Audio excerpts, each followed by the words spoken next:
लड़का अपने दांत ब्रश कर रहा था, लेकिन उसे लगा कि वह बेहद अकेलेपन में ब्रश कर रहा है। उसने आईने में खाली कपड़ों को घूर कर देखा और नफरत से मुंह मोड़ लिया। उसे लगा कि ये सब एक भ्रम है, लेकिन जब उसने अपनी टोपी उतारी तब भी उसे अपना सिर नहीं दिखा। ये सोचने का भी वक्त नहीं था। वह दौड़ता हुआ सीधे अपने बेडरूम की ओर भागा और आईने के सामने खड़े होकर जल्दी से अपनी पजामा उतार दी, लेकिन फिर भी वह खुद को नहीं देख सका। वो अभी भी सन्न था कि तभी उसकी माँ अचानक कमरे में आई और स्कूल जाने को बोली, लेकिन उसकी नजर में कमरे में कोई नहीं था। तुम्हें अपनी माँ की कसम है, बिना लाइक और सब्सक्राइब किए मत जाना।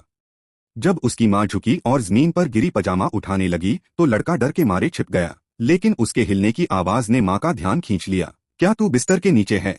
माँ ने पूछा। लेकिन जब उन्होंने चादर उठाई तो नीचे केवल घर का कुत्ता एरहा था।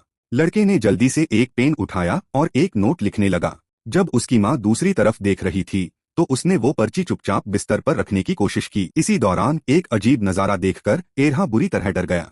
तभी माँ की नजर उस नोट पर पड़ी जिसमें लड़के ने लिखा था कि वो स्कूल जा रहा है। एरहा अचानक किसी जानी पहचानी आहट से चौंक गया और लड़के को अचानक घबराहट होने लगी। जब माँ ने मुड़कर देखा तो पाया कि एरहा दीवार की तरफ देखकर पागलों की तरह चिल्ला रहा था, लेकिन माँ को सामने खड़ा लड़का बिल्कुल भी दिखाई नहीं दे रहा था। उन्हें लगा कि शायद एरहा दीवार पर किसी चीज का मजाक उड़ा रहा है। माँ के चले जाने के बाद लड़का उदास चेहरे के साथ स्कूल चला गया, लेकिन उसे क्लास में जाने की हिम्मत नहीं हुई।